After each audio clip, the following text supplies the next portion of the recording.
Good morning, good afternoon, and good evening, wherever you are on the planet. It's Fozzie the Aussie here. It's been a while since I've made a video on a particular archaeological site, but today we are here at the Lothal archaeological site. It's about 75-85 kilometers southwest of Ahmedabad in Gujarat.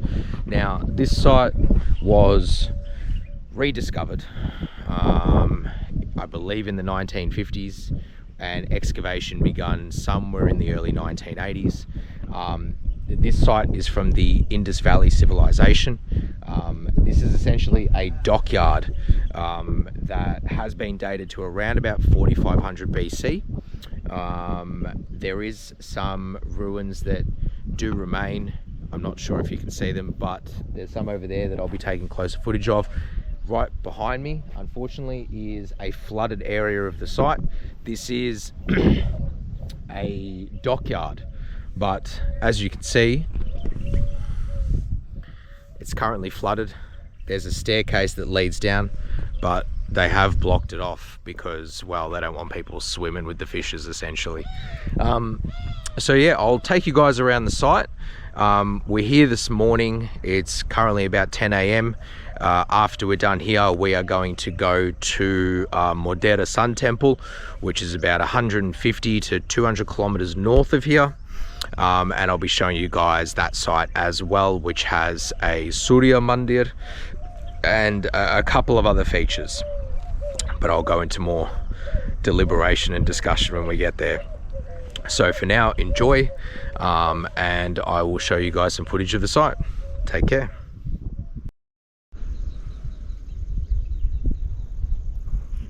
Now what you guys are looking at, and I know it doesn't look like much but a lake, but this is indeed a dockyard.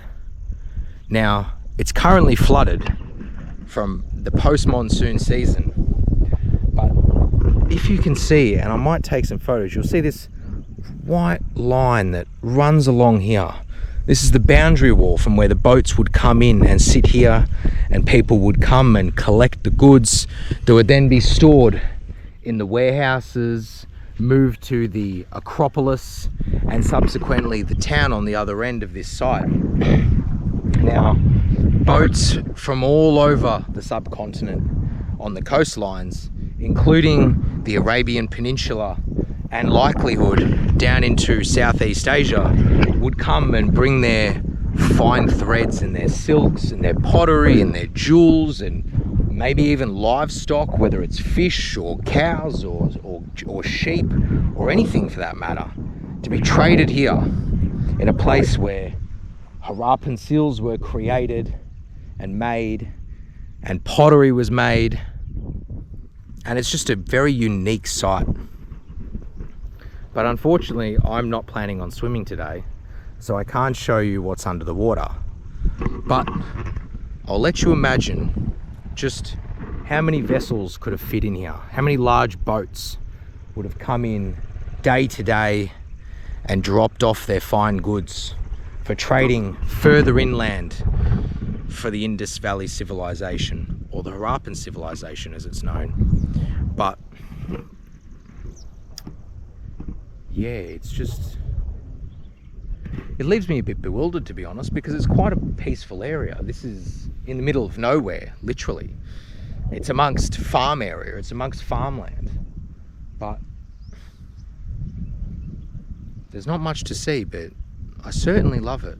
There's a serenity to this place, and I hope that anyone that, you know, happens to come to Gujarat checks this place out, because it is mystifying in its own right. It's not as grand as the Modera Sun Temple or the Somnath Jyotirling or Dwarka or any of these other sites that are ancient. It is a place of uniqueness, and it is a place of bewilderment when you think about the history that has gone into this place. But anyway, I'll join you, you will join me for the next leg of the Lothal archaeological site, the place there was a major trading hub for the Harappan Indus Valley Civilization. Okay, so we're going to check out the warehouse, which is this section up here. Now, according to the notes on the Archeological Survey of India, this is a 1,930 square meter block, which comprised up of 64 cubical stones. This place was to store specific goods, you know, such as threads, silks, you know, probably fish, things that would be traded consistently. So let's take a little bit of a look. I don't even know if we can get up inside. So there's been some work done, but this looks like it's the roof. Now apparently there's some passages in this area to allow airflow to sort of come in. This is the next spot that we'll be looking at, but for now we're going to check out.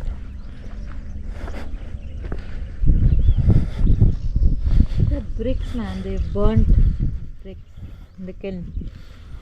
What is this thing?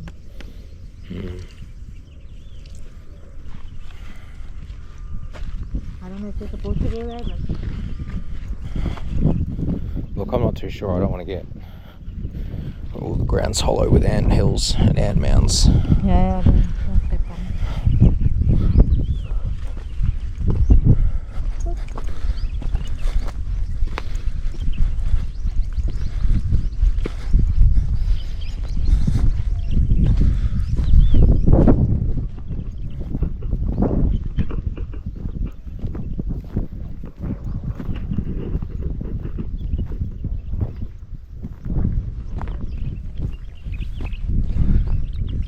Looks like this has all been closed up.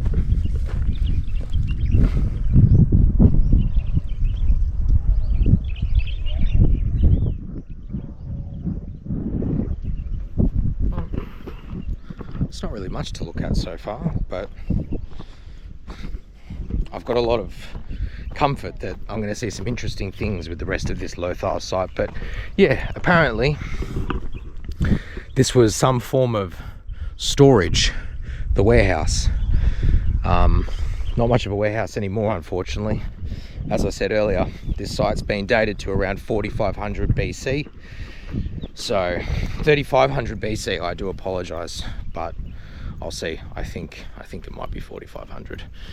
But either way, it comes from the Indus Valley era.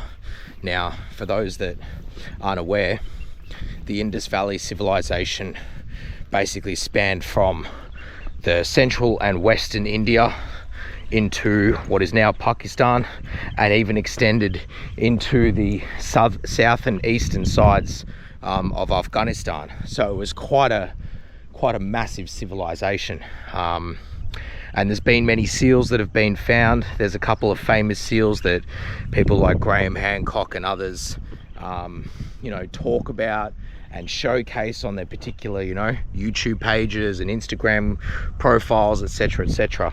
But anyway, so the Acropolis, we're here. The Acropolis, or the royal residential area, stood on a high platform. There were large houses with all important components.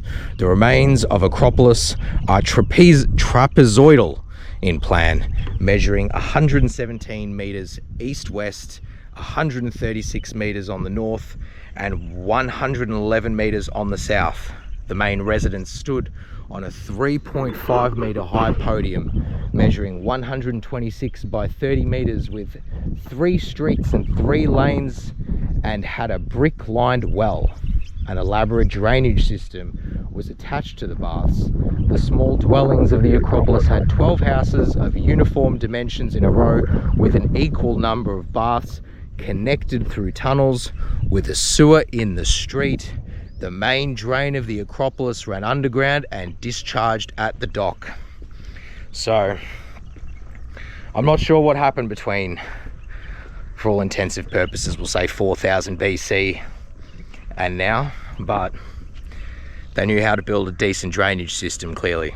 So if the state government or the central government is watching this, learn from your ancestors. But anyway, this would be one of the corners. I think we can actually walk on this side. So these bricks are very, very old. In fact,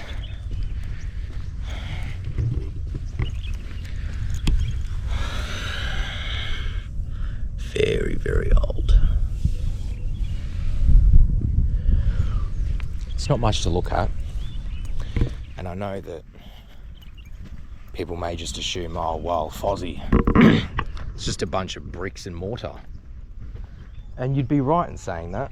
But when you think about the history that went on at this place, one must wonder not just how it fell into ruin, but imagine the trades, the silks, the jewelry, the food that would have come through here on its way, you know, to the regions of where Oman is, or hell, even to Lanka.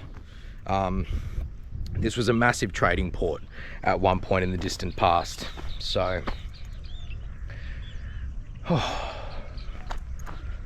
it's very beautiful. It's very serene. It's very quiet, which is good. There's not a lot of people around, which gives me a moment to think. And I struggle to think sometimes, but that's okay.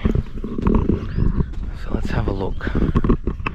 So these would have been some form of either a drainage system that would have connected, or maybe this was just to fill in with, who knows, this could have been a trough. Here's definitely some form of rudimentary ovens that has been remade at some point.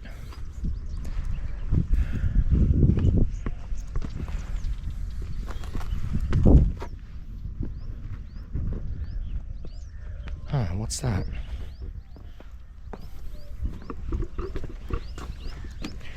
Maybe this rock is supposed to represent a loaf of bread, but we'll never know because it doesn't have a placement marker there or some sort of information.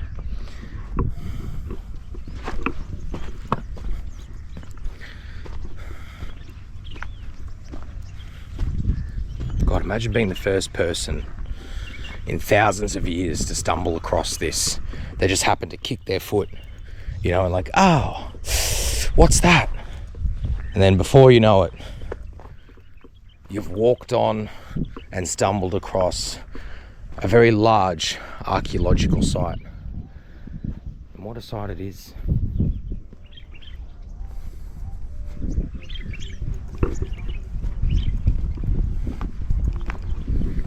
As you can see, there's old pottery remnants. This is 4,000 years old that I'm holding in my hand. Do you think I should take a piece? I can put it in my bag and no one would ever know. But I might put this piece back. I might take this piece instead. No, maybe not. Maybe I'll just leave it. In Hinduism, there's an understanding that second-hand items, that used items, aren't something to hold on to. They're not something to keep in your home, you know, or on your personal self, because the person that may have used it may have had a curse. They may have had something obscure happen in their life, and that karma may have, in fact, permeated into that inanimate object. So I think it would be best if I just leave it. But if I stumble across any coins, well, I think I'll take the risk. So there's a wall here. Now this has all been renovated, essentially. Rebuilt, as it were.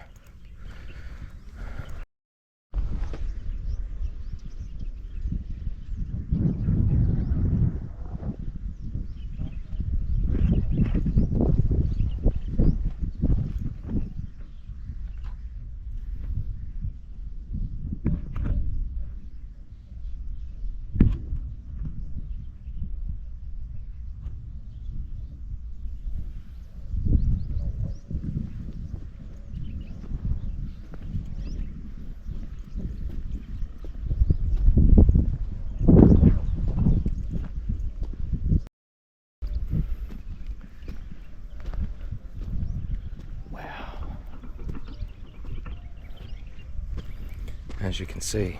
Oh, we can walk down here. Amazing. Now the steps are very rudimentary and I don't want to, you know, crack my ankle. So I have to do one of these.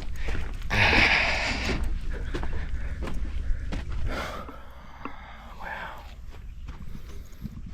Look how old these bricks are.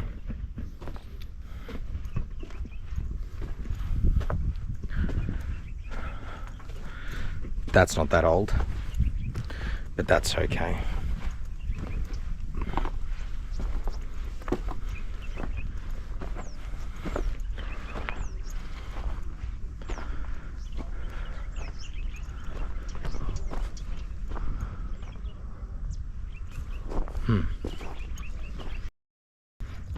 I've bored you enough, so I'll bore you a little more, and I'll show you the next section, which is an interesting part of the Lothal site, which is the bead factory. Now, this is one specific area of the bead factory, and this is, I assume, where the beads were made. So, apparently, at least according to the Archeological Survey of India, there was 11 rooms that comprised up of this site with a central courtyard and served as a bead factory. So they contained hundreds of carnelian beads in various stages. Let's see, what else has it got here? The diameter of the circular chamber is 1.3 meters. I assume it's referring to this, which is the circular chamber. Now, I don't understand how this looks like something to have beads made upon it, but it does indeed look like the remnants of a kiln. So it might have indeed been a bead factory, and it probably was. And I'm not going to be the one to argue with the Archeological Survey of India. They seem to be right on a few things. I have a little bit of a quarrel with some other things, but that's okay. Now, I don't know if I can get in here, but there's no one around.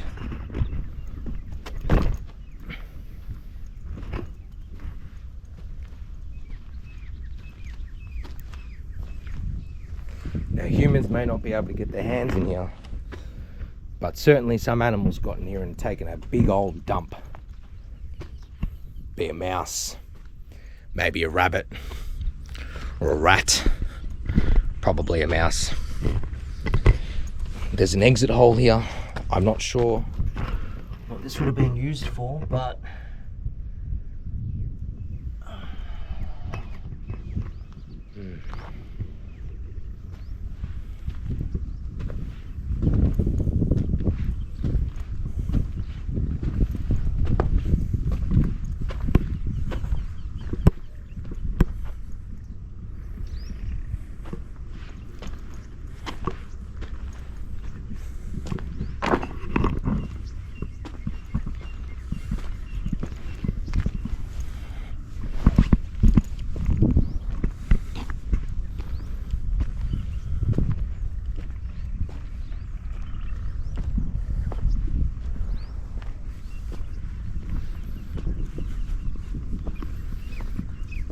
all right, moving on.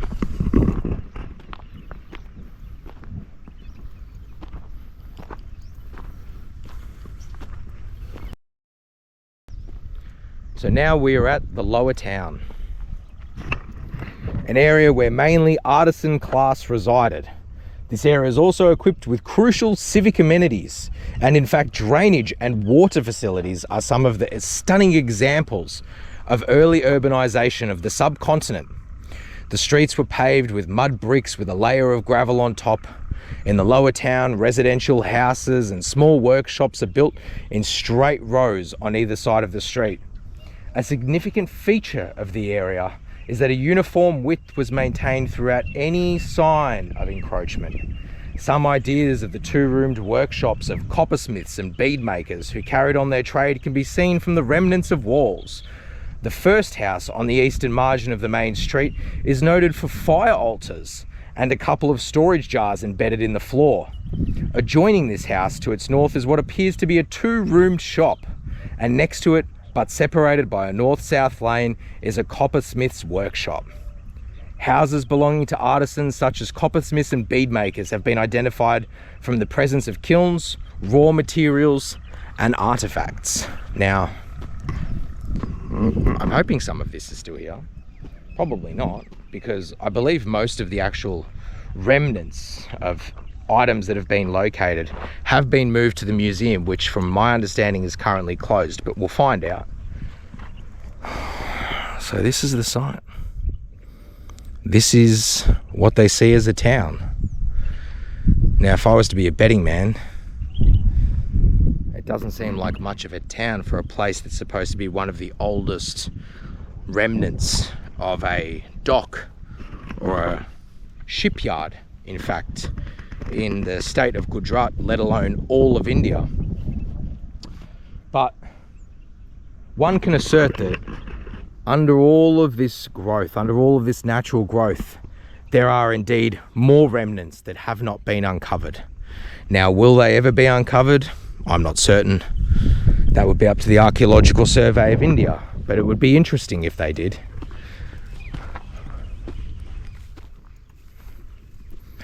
All right, well, we have a staircase and I've got feet. So let's have a little bit of a browse, shall we?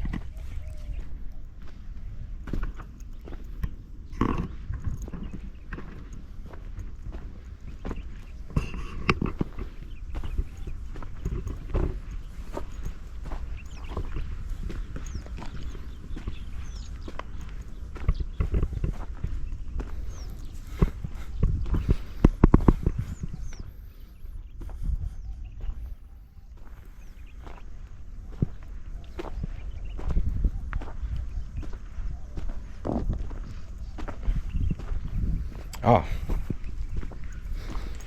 I've found some ancient artifact. Now, this is what they refer to as a broom. That's not an ancient one. I know. I apologize. I've just been told this isn't an ancient artifact, but little does the woman know that this is indeed sarcasm. So so essentially they just sweep and sweep, and that ant would get swept away. But no, this is indeed not an ancient relic, because like I mentioned before, this is made of wood, and this wouldn't be around anymore if this was 4,500 years old. This would be, well, the only thing that would be left would be the plastic. But anyway, just a bit of boring sarcasm for you. The Lothal town, the living area where people gathered, drank, traded in spices and carnelian gems and beads made of seashells and precious stones. A place long gone, but not forgotten.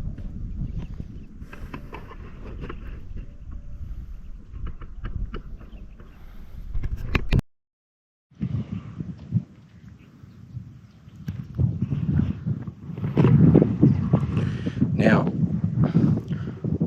whilst there's not a lot to see at Lothal, it does make the mind wander. It makes the mind wander into a realm of curiosity, a place that you can think about and imagine of how popular this particular seafaring small encampment or village was, or city for that matter, and how they participated in the entire economy that made up the region of the Indus Valley, and subsequently the Harappan civilization, the Indus Valley Civilization. It's a place that is quite breathtaking in its own regard, in its own right, but it doesn't have temples. It was purely an economic hub for, as I mentioned earlier, carnelian beads, shellfish jewelry, threads, fine threads and silks that would then be carried to other destinations. You would also imagine it as a hub, a resting spot as you can see. Over there is the dock that is now flooded and we're unable to access it. Over there is the warehouse, and this whole section here is the acropolis. Now, as you can see, there's pots that are upside down. These are kilns. So there's a few of them scattered across, and this is where maybe the final stages of some intricate pottery would have been heated up and finalized with unique engravings upon it, and even seals, even Harappan seals. These would have been made here and heated and treated to be used as currency for exchange. It's a unique place. It's not a well-known place, but it is unique. I believe it is marked as not an archaeological site. That is what it is. But I believe this is also a UNESCO World Heritage Site. So if you just happen to be in the area of Gujarat, if you just happen to come into the area of Ahmedabad and you've got a spare day up your sleeve, please come and see Lothal. It's a unique place, and it leaves the mind wandering into the realm of history, and it leaves the mind guessing around what this site's ultimate purpose was and how unique of a trading hub it was for the rest of the Harappan civilization. So on that matter, we're going to get going. I'll take a few more photos and maybe some short clips for Twitter. But the next destination we're off to is the Modera Sun Temple in Modera.